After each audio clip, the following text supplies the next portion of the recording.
Chili farming is the best business for farmers because it's easy and more profitable business with less labor and less cost. Chili cultivation is a viable option for both home and commercial growers. Chili is used as a principal ingredient of various curries and chutneys, also used in vegetables, spices, condiments, sauces, and pickles. Chili has many medicinal properties. Red chili contain large amounts of vitamin C, and other species also contain significant amounts of provitamin, a beta-carotene. In addition, chilies are also a rich source of vitamin B6.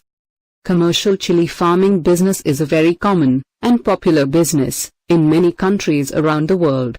It's very easy and require less capital for starting commercial chili farming business. Today in this video we will try to explain the method of chili farming and its advantages and disadvantages. Chili is grown in many types of soils, sandy to heavy clay. A well-drained, fairly light fertile loam with a fair moisture holding capacity is ideal. The light soils produce better quality fruits than heavy soils. Chili crop prefers a soil reaction ranging from pH 6 to 7. The soil must have to be well drained and well aerated. Prepare the land by giving 3 to 4 plowings and clod crushing after each plowing. Add adequate amount of compost or farmyard manure while preparing the land. Add 15 to 20 tons of compost or FYM per acre and mix well in the soil at least 12 to 20 days before sowing or planting transplants. At the last plowing, OHC at the rate of 8 to 10 kilograms per acre of Olran or Heftarb at the rate of 10 to 15 kg per acre should be applied to the soil for protecting the soil from white ants and other soil pests. Form ridges and furrows at spacing of 60 centimeters. Planting of chili can be done either by planting transplant or by direct sowing of seeds. Plants or seedlings of 40 to 45 days old are used for transplantation. Use row-to-row spacing of 75 centimeters and plant-to-plant spacing of 45 centimeters. Direct sowing is practiced under rainfed conditions. The seeds are drilled by the end of March or first week of April for direct sown crop. Seed rate is 2.5 to 3.0 kilograms per acre.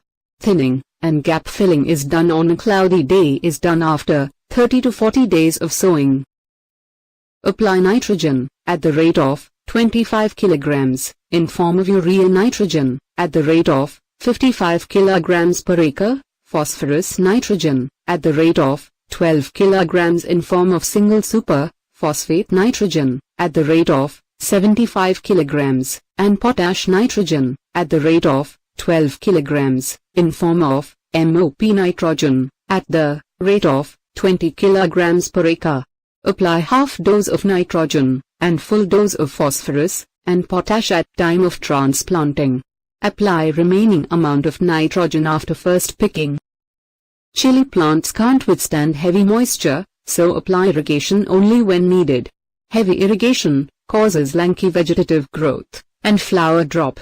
Number of irrigation and interval of irrigation depend on soil and climatic condition. If plant show dropping at 4 p.m., it is indication of plant needed irrigation. Flowering and fruit development are most critical stages of water requirement. Stagnation of water should not be allowed in nursery and field as it causes fungal infection. To control flower drop and to get good quality fruit, take spray of naphthalene acetic acid 4 ml 15 liters of water at flower initiation stage. Care during flowering and fruit set gives up to 20% more yield. Spray homobrasinalade 5 ml 10 liter of water at flowering thrice at 15 days gap. To increase fruit set having good quality, spray tricontinol growth regulator at 1.25 parts per million, 1.25 milliliters later on 20, 40, 60, and 80th day of planting. Common pests of the chili plants are fruit borer, mite, aphid whitefly, etc. And common diseases of the chili plants are powdery mildew, thrips, dieback, and fruit rot, wilt, and damping of anthracnose, bacterial leaf spot, yellow mosaic etc. In case of these diseases, action should be taken with the advice of an experienced farmer or agricultural officer.